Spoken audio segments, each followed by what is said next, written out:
Can you hear me?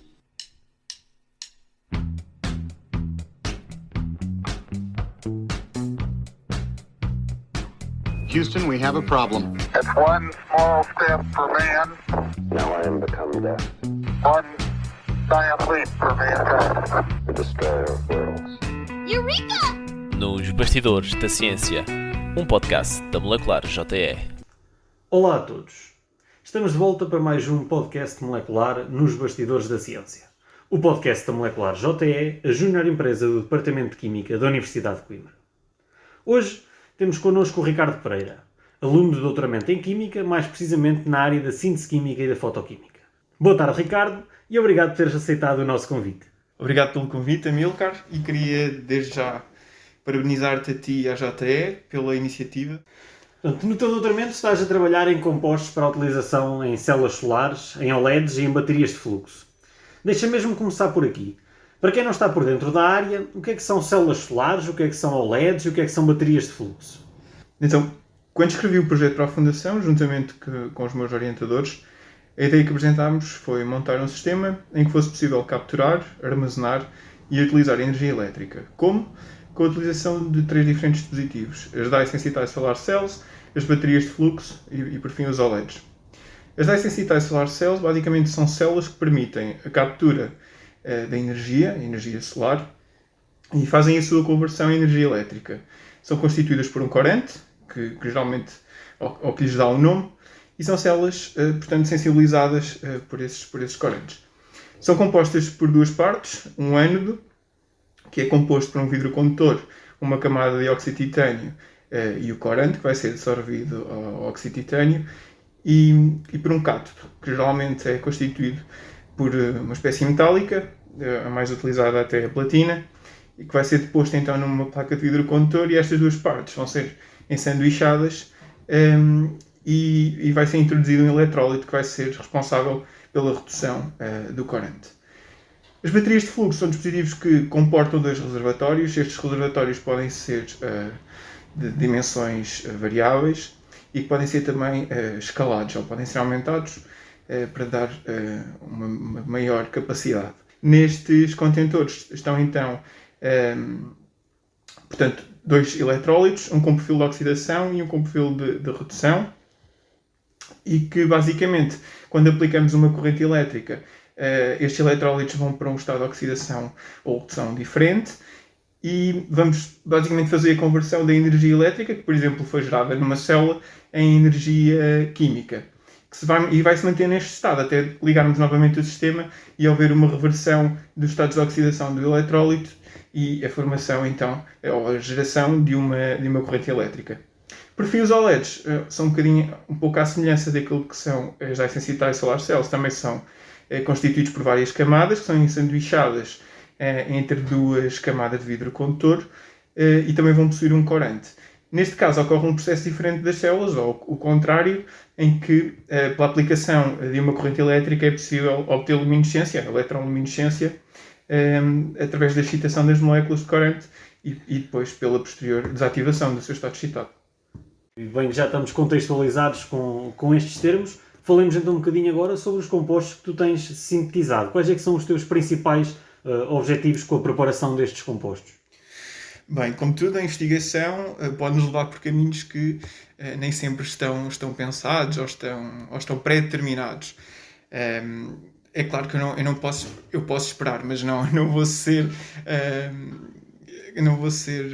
ganancioso ao ponto de querer compostos com eficiências brutais e passar todos os recordes que existem neste momento.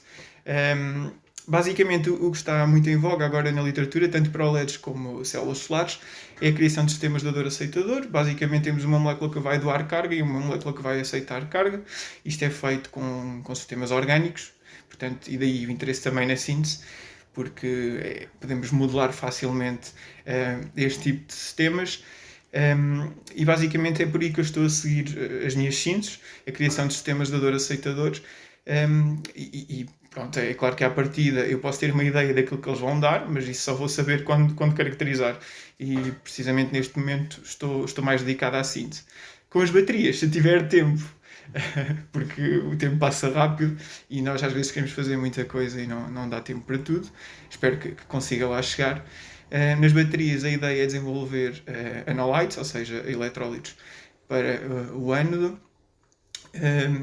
E portanto estou a tentar desenvolver também algumas moléculas novas, já tenho uma sintetizada e vamos ver depois, vamos avaliar a eficiência destas moléculas nos sistemas. Portanto, o mesmo tipo de compostos não pode ser utilizado para essas categorias todas diferentes. Tens que preparar vários compostos consoante a aplicação final que lhe queres dar. Sim, é verdade. Se bem que na parte das OLEDs e das células tenho uma certa liberdade, ou seja, há ali uma interseção exatamente na criação destes sistemas de dor aceitadores. O fundamento, a ideia é a mesma. No entanto, para as células solares, e aquilo que distingue, ou aquilo que eu vou fazer e que dá para distinguir entre as células solares e as OLEDs, é que eu nas células solares preciso de uma forma de ancorar, por assim dizer, a molécula que sintetizei ao dióxido de titânio. E, portanto, essa vai ser a diferença, vai ser uma das diferenças entre moléculas usadas em OLEDs e nas células solares. Para as baterias são um bocadinho diferentes. Tem que ter uma molécula que tenha para já reversibilidade na reação de oxidação e redução, e aí são um bocadinho mais especiais, digamos. Muito bem, e o teu doutoramento acaba por cruzar várias áreas, porque tu não te limitas a sintetizar apenas os compostos. Tu, após a síntese, não só fazes a caracterização fotofísica e fotoquímica dos teus sistemas, como também pretendes desenvolver vários protótipos utilizando os teus compostos. Como é que tem sido essa experiência e essa interdisciplinaridade cruzando as várias áreas da química neste trabalho? Sim, é verdade. Apesar de ser exigente, eu acho que é uma mais-valia poder chegar a todos os pontos. Não vou dizer que é menos meritório, mas gosto da ideia de fazer a síntese, produzir os compostos e ver quais são as suas propriedades e no final ainda ter a possibilidade de fazer ou dar-lhes uma aplicação concreta. Dentro de tudo aquilo que eu estou a fazer, é claro que o foco principal vai ser a síntese e a caracterização, porque depois da utilização das devices, à partida já tenho um modelo que não fui eu que desenvolvi, nem quero estar a desenvolver, por assim dizer, não quero estar a desenvolver esse modelo. Quero sim ver quais são as propriedades e quais são as capacidades e eficiências dos compostos que estou a produzir.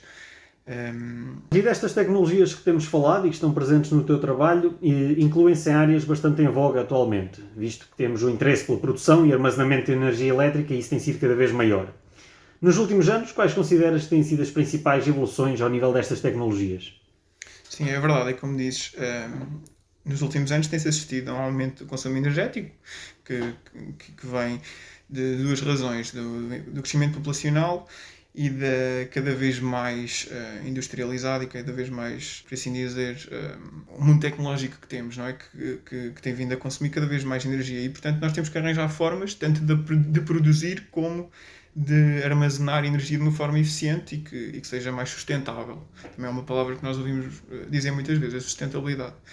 Portanto, nos sistemas das células, a evolução que se tem feito, apesar de as células, as density cellular cells, terem uma eficiência aproximadamente de 14%, penso que os últimos produções, os últimos artigos que têm saído, as eficiências estão por volta dos 14%. E o que se tentou fazer desde o início, com a primeira célula que foi feita por Gratzel e pelos colaboradores, foi, por exemplo, a utilização de corantes que não fossem baseados em sistemas, em moléculas que tivessem na sua constituição metais, nomeadamente o rutênio, e passássemos a moléculas orgânicas. As moléculas orgânicas são mais passíveis de ser transformadas, ou seja, conseguimos modificá-las facilmente, e por outro lado também muitas delas podem ser mais facilmente descartadas no final de vida e com menos impactos para o meio ambiente do que propriamente compostos metálicos. E, portanto, a evolução que tem sido feita, no caso das células, é um bocadinho por aí. Existem outras tecnologias que, por exemplo, não precisam de eletrólitos, nomeadamente as perovskites, que são células baseadas em sistemas sólidos, já não têm a questão do eletrólito e, por acaso, conseguem ter eficiências superiores. A questão é que a comunidade científica acredita, e eu também acredito, é que ainda existe algum espaço de manobra para poder desenvolver melhor tudo o que é baseado em sistemas orgânicos, como é o caso.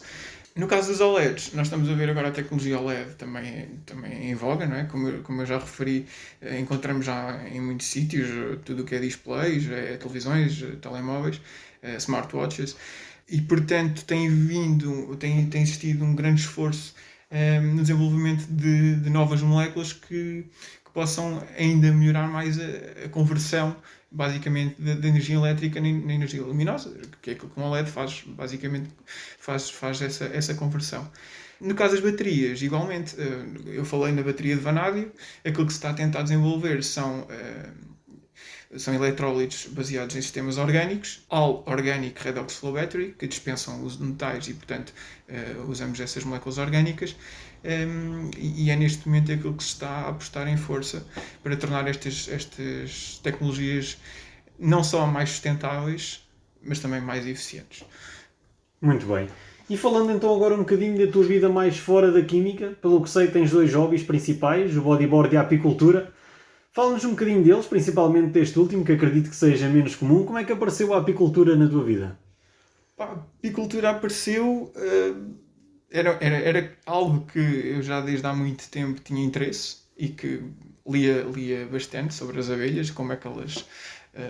como é que viviam, como é que era o ciclo de vida da abelha, como é que tudo funcionava, e mesmo depois a produção de mel e da própolis e todos os outros materiais que as abelhas são capazes de produzir, e achava super interessante como é que um bichinho tão pequenino consegue ter a capacidade de fazer tanta coisa.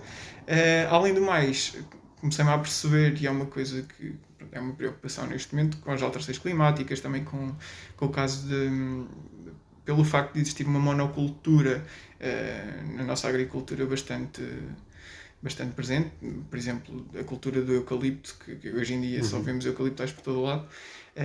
Isto também veio a prejudicar as abelhas. E se nós repararmos, a abelha neste momento é quase um animal doméstico, só um animal doméstico, porque é muito raro nós encontrarmos enxames que são selvagens, não é? A abelha está quase praticamente dependente da atividade do homem, porque sem elas não, melhor, sem o homem elas não conseguem subsistir.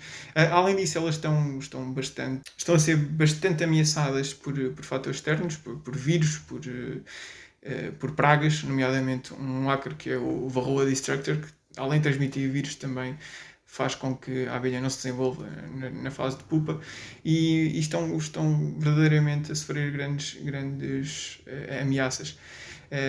E pronto, quis fazer a minha parte e quis ver, além de ver como é que tudo se processava e tudo funcionava, também contribuir um bocadinho para a subsistência da espécie, porque nós sem insetos polinizadores estamos um bocadinho em maus lençóis, por assim dizer.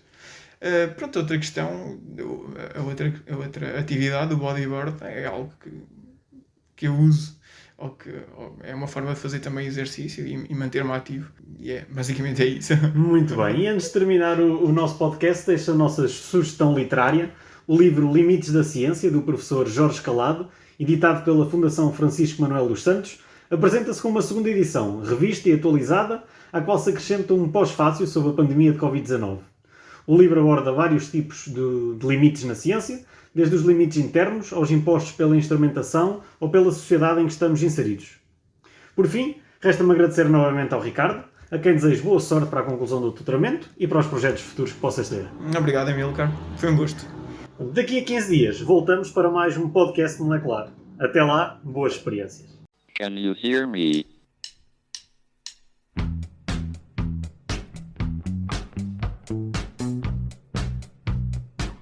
Houston, we have a problem. It's one small step for man, Now I am become death, one giant leap for mankind. the destroyer of worlds. Nos Bastidores da Ciência, um podcast da Molecular JE.